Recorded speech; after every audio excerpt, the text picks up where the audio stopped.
Hello, everyone, and good morning. Thanks for joining us today for another session of study. This morning with Ayya Soma Bhikkhuni.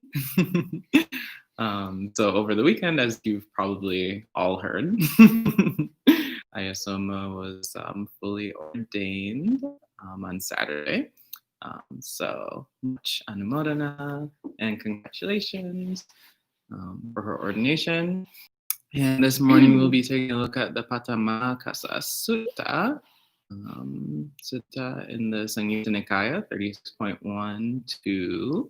So you can follow along at the link in the live chat. And if you have questions at any time, feel free to type them in, and Ayya Soma will address them at the end of the talk.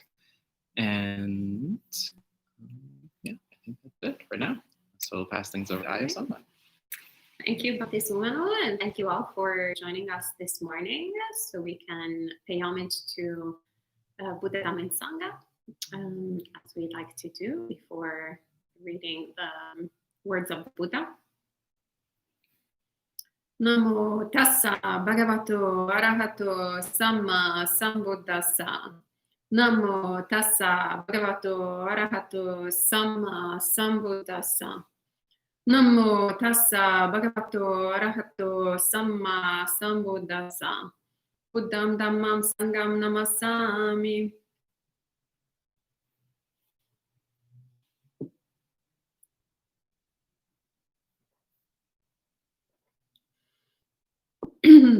So we will, it's a very short sutta this morning, so we can start by reading it all with one breath. And then we can go through it bit by bit. So the sutta starts with the Buddha talking.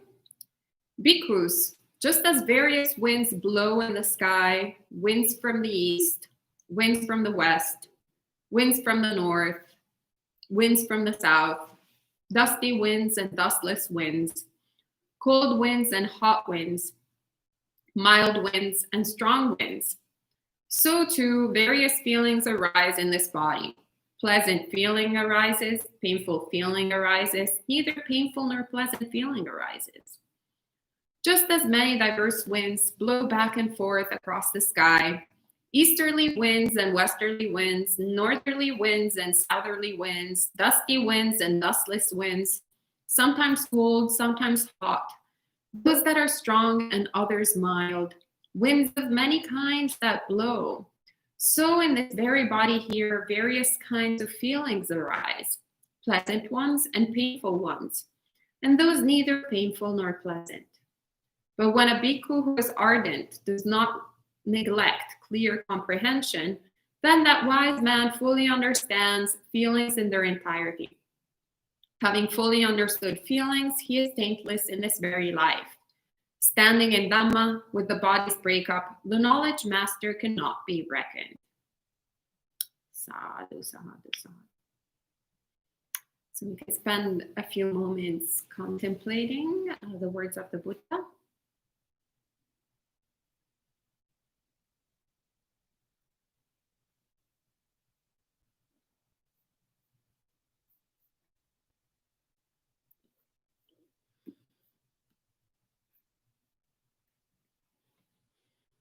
Isn't it lovely?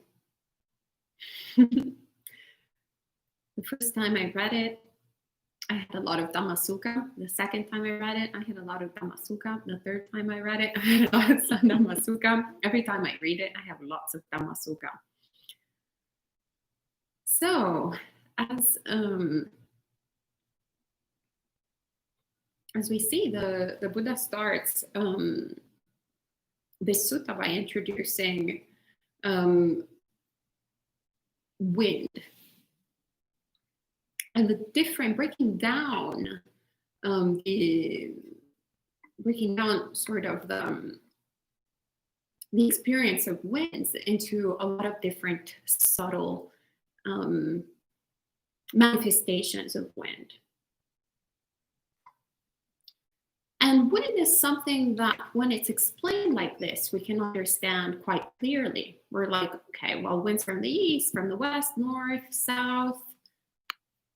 I see it, I understand that. I've had that experience in the past. Dusty winds, dustless winds. Yeah, been there, done that. Cold winds, hot winds. I've experienced that, especially these days here in New Jersey, that the summer is fading away, but sometimes it remembers to come back. So we have lots of cold winds and then all of a sudden hot winds. And sometimes it's mild, sometimes it's strong. And he makes this like beautiful parallel to feelings. Various feelings that he categorizes in three different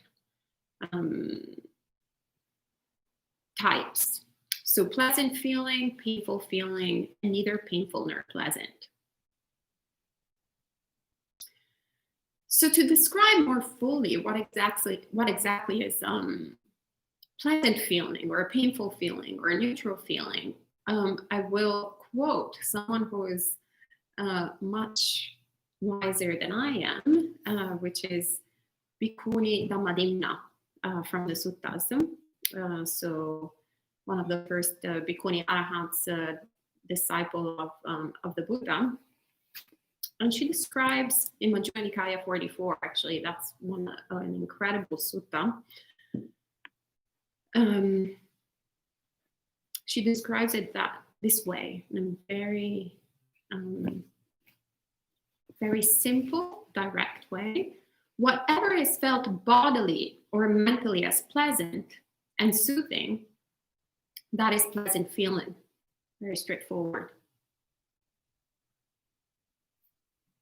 Pleasant and soothing. Whatever is felt bodily or mentally as painful and hurting is painful feeling. Whatever is felt bodily or mentally as neither soothing nor hurting is neither painful nor pleasant feeling.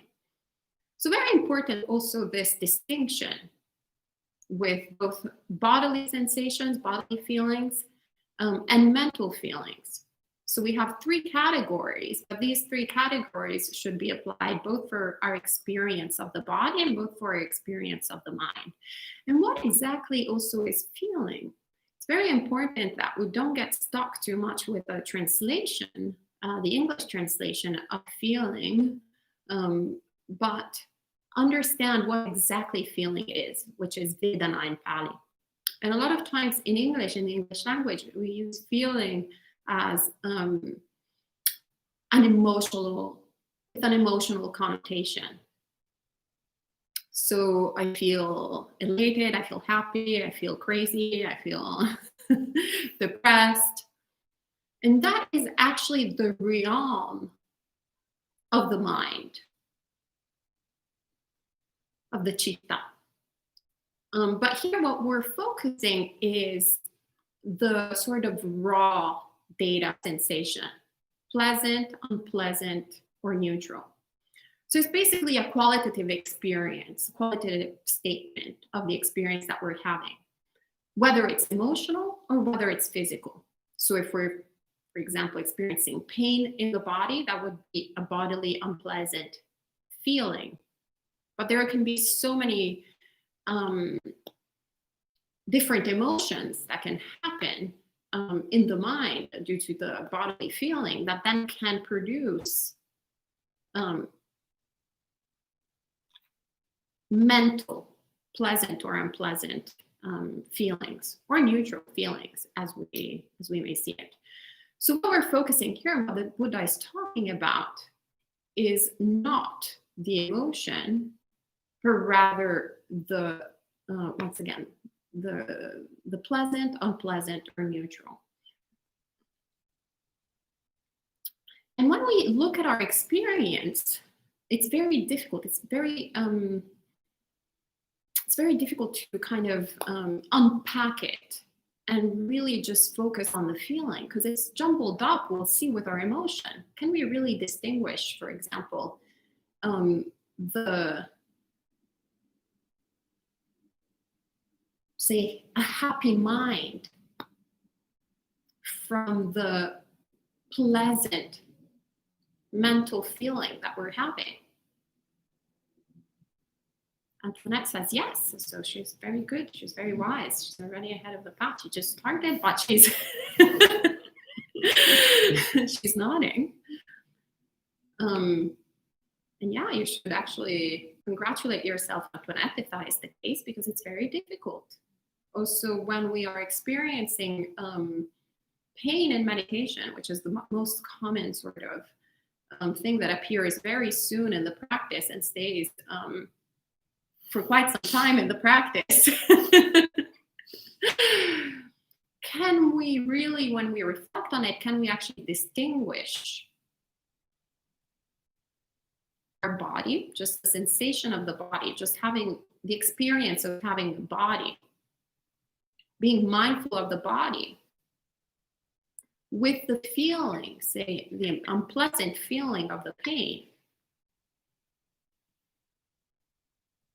and with all the sort of actions, the movement that the mind does based on the pain? Can we do it? Well, the last retreat we did, actually not the last, but the before last, however you say it in English, in July, I actually spent most of the 10-day retreat here at the monastery that we did, really observing my experience and trying to tear it apart. So it was coming to the point where I was looking for pain to arise. Like, when is it coming? When is it coming? Was it coming? Oh, great. Now I can observe this.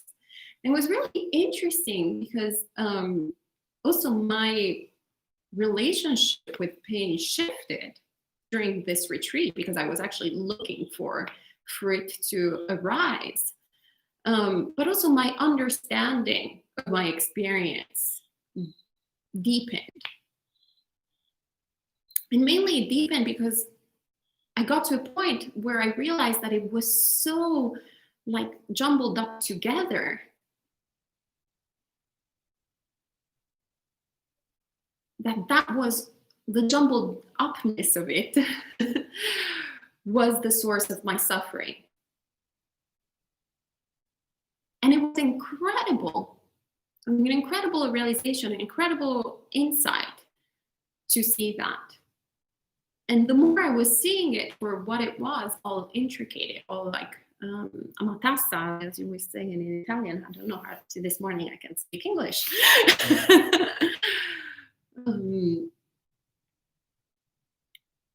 The more though I was seeing all the different strings, kind of like if you have, how do you say the thing with yarn? Yarn, A ball of yarn. a ball of yarn, but with a lot of different yarns all together. It's still yarn. So at the very beginning, you're kind of like, I don't see the difference, but then you see all the different subtleties. Oh, actually, this one is yellow, and this is orange, and this is red. They're somewhat the same palette, but they're actually different strings. Start becoming acquainted to it, and you start seeing the difference. And then you can start unfolding it, unwrapping it a little bit. So I didn't get quite to the full unwrapping, but I started identifying the different wraps, the different strings. Let's keep going. The Buddha then, after he describes, he makes this analogy. He goes to sort of the juice of the sutta a bit anyway. When a bhikkhu who is ardent does not neglect clear comprehension, then that wise man fully understands feelings in their entirety. So for those who have been practicing for a while, the word ardent and resolute, or clear comprehension, these are instructions that the Buddha gives us on a regular basis. First of all, ardent and resolute. He doesn't say resolute here. I'll just add it for the sake of emphasis. But that are the instructions, for example, that he gives us in the 4 foundations of mindfulness, where we see how to develop clear comprehension. And I'll quote, in particular, how does the Buddha tell us to practice contemplating feelings as feelings? So fully understanding. And the Buddha says, how bhikkhus does a bhikkhu abide contemplating feelings as feelings? Here, when feeling a pleasant feeling, a bhikkhu understands, I feel a pleasant feeling. When feeling a painful feeling, he understands, I feel a painful feeling. When feeling a neither painful nor pleasant feeling, he understands, I feel a neither painful nor pleasant feeling. When feeling a worldly pleasant feeling, he understands, I feel a worldly pleasant feeling. When feeling an unworldly pleasant feeling, he understands, I feel an unworldly pleasant feeling. When feeling a worldly painful feeling, he understands, I feel a worldly painful feeling. When feeling an unworldly painful feeling, he understands, I feel an unworldly painful feeling. When feeling a worldly neither painful nor pleasant feeling, he understands, I feel a worldly neither painful nor pleasant feeling. When feeling an unworldly neither painful nor pleasant feeling, he understands, I feel an unworldly neither painful nor pleasant feeling. Such simple instructions and so profound at the same time. And it's a clear description of clear comprehension, fundamentally. So not adding information to our experience, but actually clearly seeing our experience, clearly being with our experience, seeing it for what it is. And this is the most extraordinary, ordinary thing that we can do.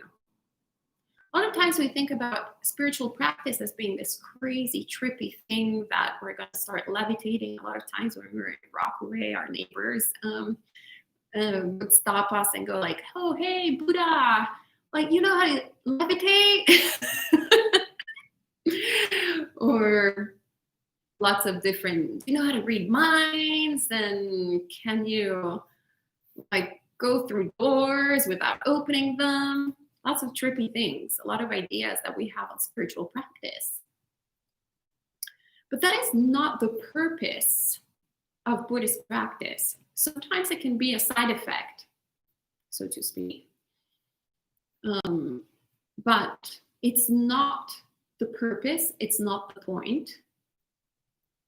And what we actually start seeing, like when I started practicing, for example, the reason why I wanted to become a monastic at a certain point of my life was because I was meeting all these extraordinary, ordinary beings that were a lot more extraordinary than who I had thought extraordinary people were, or the extraordinary people who I had met were. And one of the biggest qualities is this clarity of mind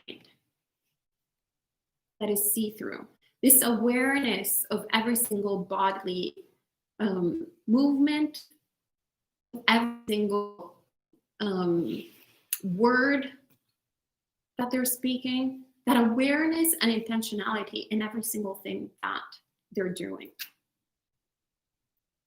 which produces incredible wisdom, incredible compassion.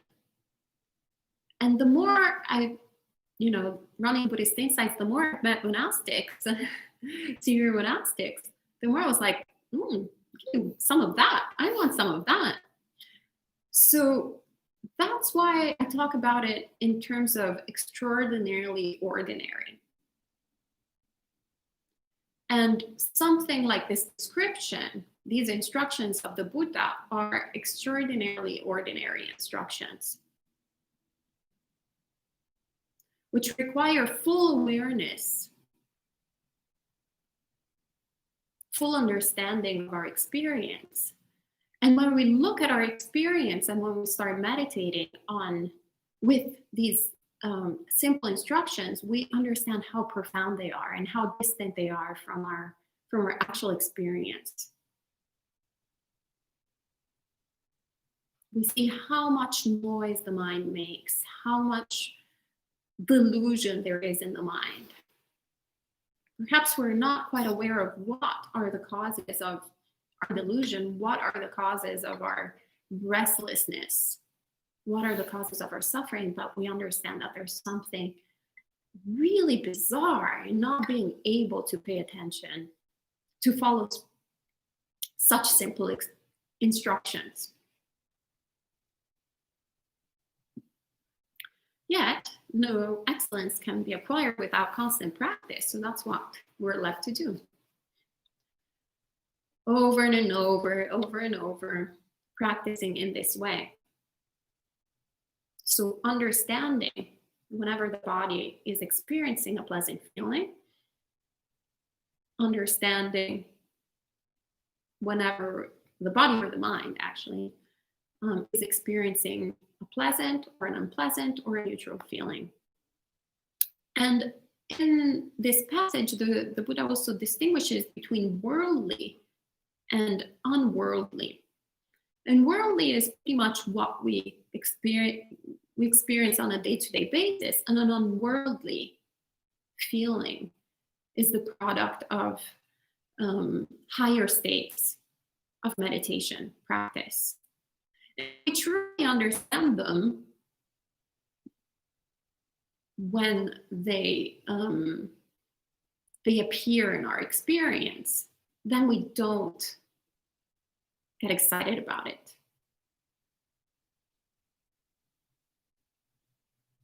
Which means that we can develop them, we can move further with our practice. One of the most common things are when people start attaining certain levels of concentration, and then craving appears in the mind, which interestingly enough defeats the purpose. So you want that state, that feeling to persist. And as soon as you start craving for it to persist, disappears. But if you're just aware that it's there, you understand that it's there, you automatically let go of the underlying tendency to craving it for it to be there.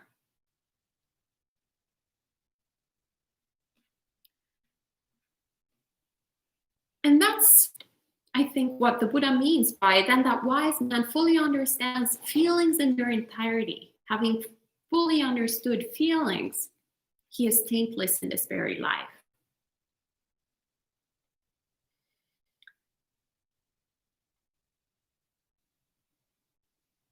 And Bhikkhuni Dhammadina, in Majjhima Nikaya 44, gives lots of different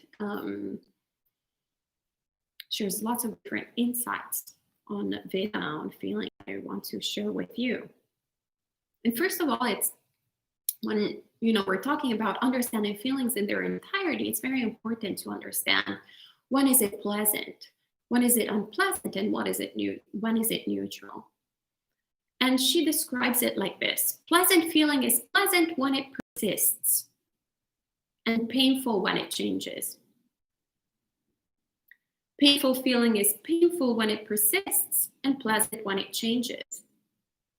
Neither painful nor pleasant feeling is pleasant when there is knowledge of it, and painful when there is no knowledge of it. The underlying tendency to ignorance underlies neither painful nor pleasant feeling. Very interesting. So normally when we read these instructions or these descriptions from Venerable Dhammadina, we read feeling, we're like pleasant feeling, we're like, okay, yes, pleasant when it persists and painful when it changes. Yeah, it's about right. Painful feeling, painful when it persists and pleasant when it changes. That's about right. Then we get to neither painful nor pleasant feeling. pleasant when there is knowledge of it, and painful when there is no knowledge of it. How very interesting. But actually, if we look at our meditation practice, that's where we can see how true this statement is. And the biggest difficulty that we have is, for example, to pay attention to something so subtle and imperceptible like the breath or the body or whatever it is that it's the object that we pick for our meditation practice. And most often than not, since we tend to prefer strong, sort of more exciting things in the world, boredom can very easily ensue. And is boredom a pleasant or an unpleasant feeling? It's pretty unpleasant, right? And that's where it's painful. Something so ordinary, trivial, like, breathing, can become unpleasant when we're actually not paying attention to it fully, when we're not aware of it. Yet, as soon as we start arousing the mind,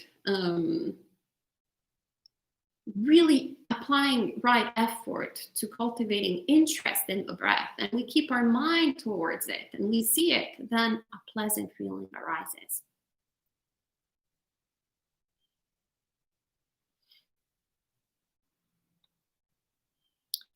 Bhante Sudazo always likes to quote his preceptor, Ajahn Pasano, who says, "You're only bored when you're not mindful."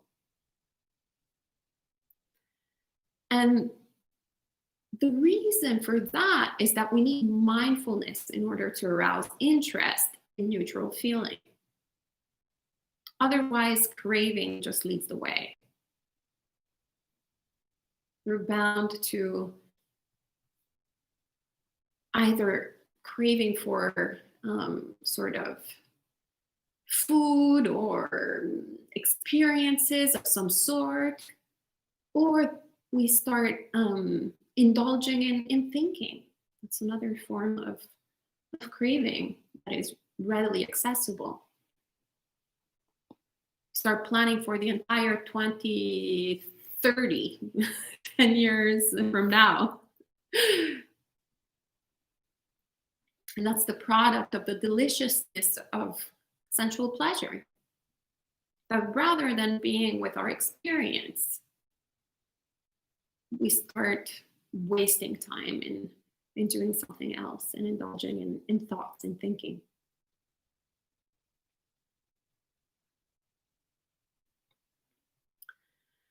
And when she says the underlying tendency to ignorance underlies neither painful nor pleasant feeling, that's such a powerful statement to remember.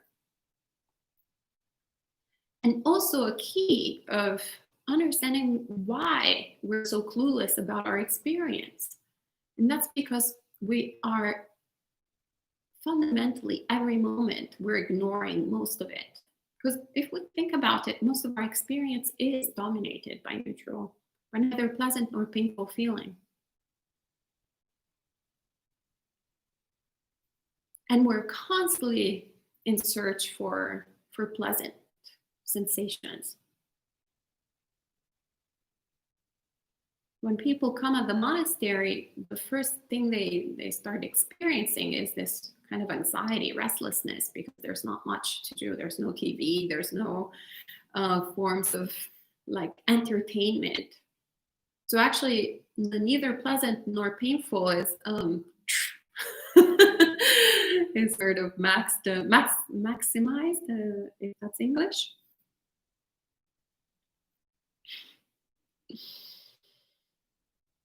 I remember this retreat, one of the first retreats we did when we didn't allow people to read or write during retreats.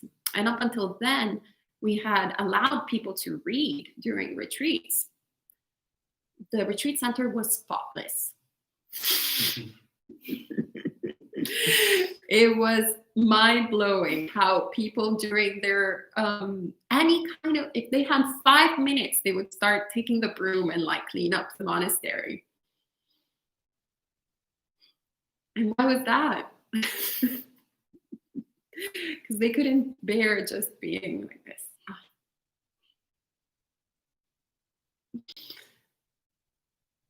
It's amusing. Another interesting fact was when the last retreat actually we did at the Rockaway Summer House in Rockaway Beach, the city of New York had kindly shut off the gas for the entire house, so there was no hot water.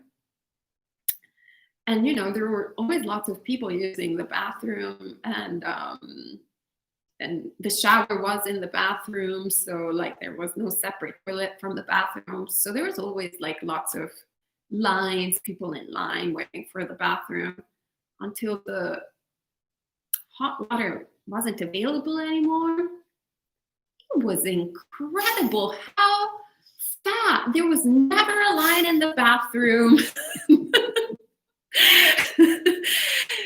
And I was sleeping next to one of the bathrooms where there was the shower, so I could hear every time when people would take showers, and it was this utilitarian shower. It was incredible. I was like, wow, incredible. All we needed to do in order to like cut lines was to eliminate the entertainment of hot water. Which paradoxically, during a retreat, when you are removed from everything, like the shower is so much fun. You stay there, oh yes, so much relaxation, yes. You remove that and you're like, oh, I just need to get clean. That's it. Yeah. Very interesting reflection, right? To see our experience. What do we do with our minds? And how also, for example, pleasant feelings are constantly accessible, available to us, if we only decide to pay attention to what we consider uninteresting or not worthy of attention. And sometimes then with practice we can get a little bit too shifted on the opposite side, and then go like everything has to be unpleasant. We have to remove the underlying tendency of craving for any kind of pleasant feeling of sorts, etc. And it's interesting because Venerable Dhammadina comes to help us again, saying, by the way, people, the underlying tendency to lust does not underlie all pleasant feeling. The underlying tendency to aversion does not underlie all painful feeling.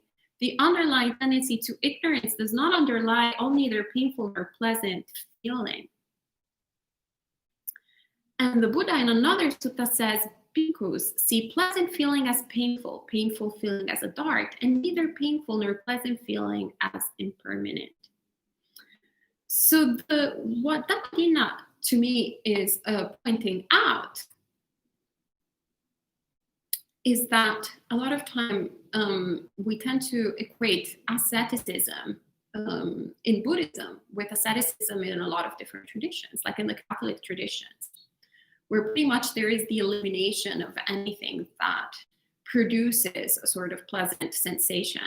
So there's lots of actually tortures that monastics in the Christian tradition, but also in pretty much any other religious tradition except Buddhism that I'm aware of, where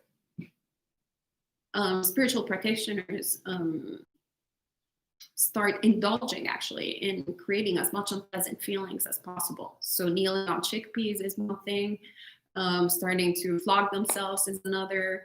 There's also this thing that I don't know how you call it, actually either in English or in Italian for that matter, but like a sort of spine kind of kind of bracelet that people will start wearing, that as you're walking, it will create cuts, and Like the cross. yeah, like the cross of Jesus. Yes, Antoinette is suggesting. So, looking intentionally for pain, but that's not quite what the Buddha is suggesting here. So, for example, there are some pleasant feelings that need to be pursued in, like, for example, pursuing it for the sake of concentration, not with craving, so not wanting for something to persist, but rather not being opposed to it and not being scared and fearful of it. So anything that leads to the wholesome, that is connected to a pleasant feeling, should be pursued. But anything that is not connected to the wholesome, and we can see it for ourselves if we're quite honest to us. So constantly pursuing, for example, the pleasant feeling of ice cream. Is that leading to our welfare or not? Is that leading to liberation or not? It's actually just reinforcing our distorted view of thinking that the escape from suffering is in sensual pleasures, when it's, on the other hand, relinquishment. And you see that whenever we practice generosity, for example, the product of that, we will have a pleasant feeling arising in the mind. That is wholesome, that is beneficial, that is good, that should be pursued. So when the Buddha says, bhikkhus see pleasant feeling as painful, painful feeling as a dark, and neither painful nor pleasant feeling as impermanent, I take it personally that he's referring to our usual tendencies of perceiving things in the sensual world, attaching to things in the sensual world as pleasant, unpleasant, and neutral. So attaching to them. So I feel like in that instruction, what he's suggesting is a shift of perspective. So relinquishing, of course, the tendency to love, ignore, by doing some tricks. So for example, if we are obsessed with ice cream, whatever we're attached with in the sense sphere, so something like ice cream that we perceive as pleasant, perhaps focusing the mind towards the unpleasant side of it. So the ice part rather than the cream part.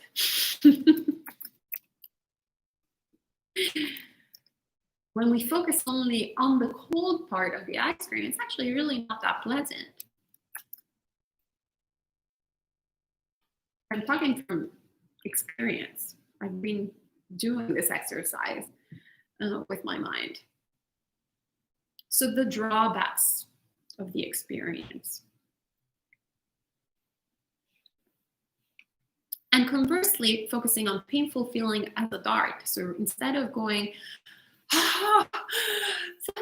the leg is killing me in meditation.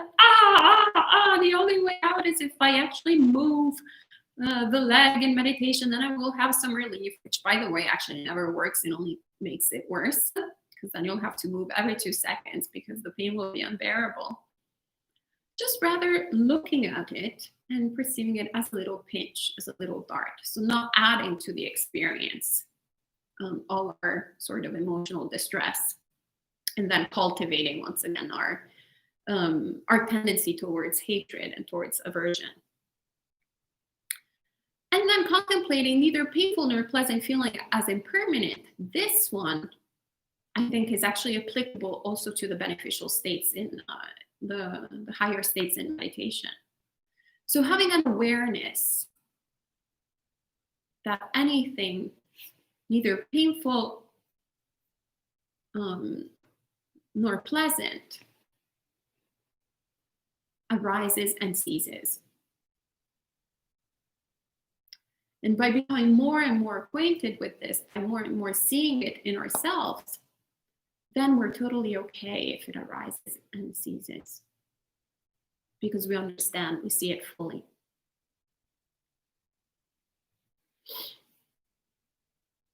And that's how then the Buddha says here, having fully understood feelings, so having done this work, the bhikkhu is taintless in this very life, standing in Dhamma, with the body's breakup, the knowledge master cannot be reckoned. 6.6, he says, desires do not provoke his mind. Towards the undesired, he has no aversion. For him, attraction and repulsion no more exist. Both have been extinguished, brought to an end.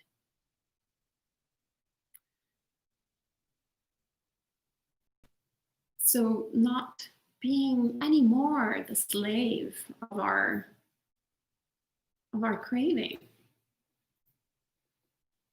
Not constantly acting, behaving, going about in the world through body, speech, and mind, led by our cravings. Because whatever we wish, we crave, does not provoke our mind. And if unwholesome things happen, not unwholesome, undesirable things happen, we don't have aversion towards them, but we just understand them for what they are.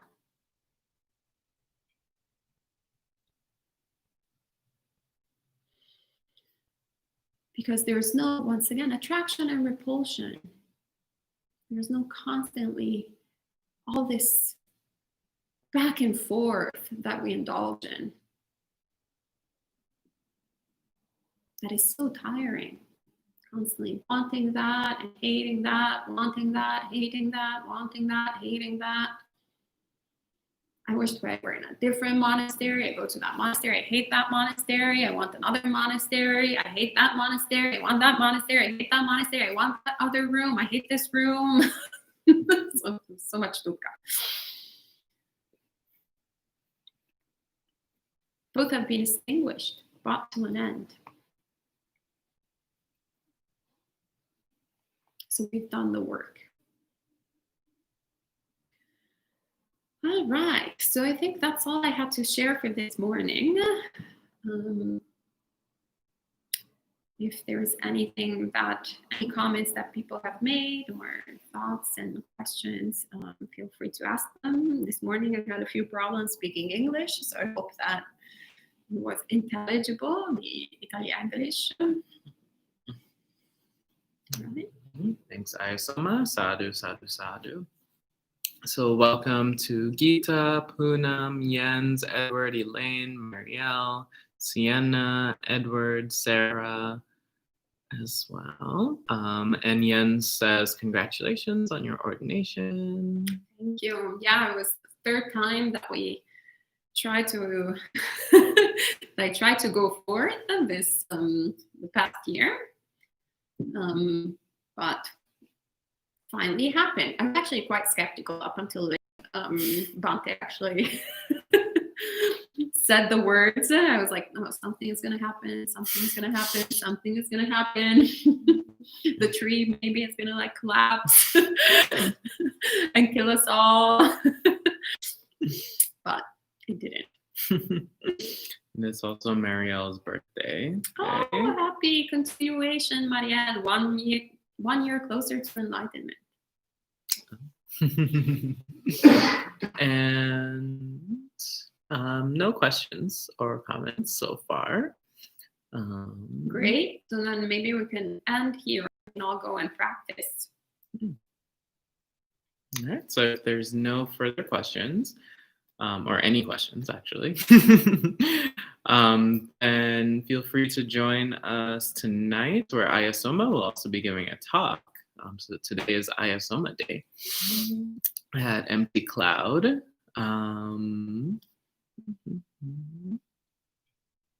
Yeah, Marielle says thank you. Nice way of putting it. One day closer to enlightenment.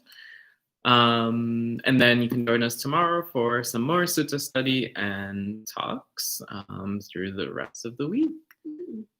This evening we're talking about attachment and non-attachment, which will be very apt since we're bringing our little friend hen to the sanctuary. So I think there will be a stream of consciousness of emotions happening today. All right. Okay. Thank you for joining us this morning, and see you in a couple of hours. Okay, we can end with 3 sadhus. Sadhu, sadhu, sadhu. All right, everyone. Have a great day.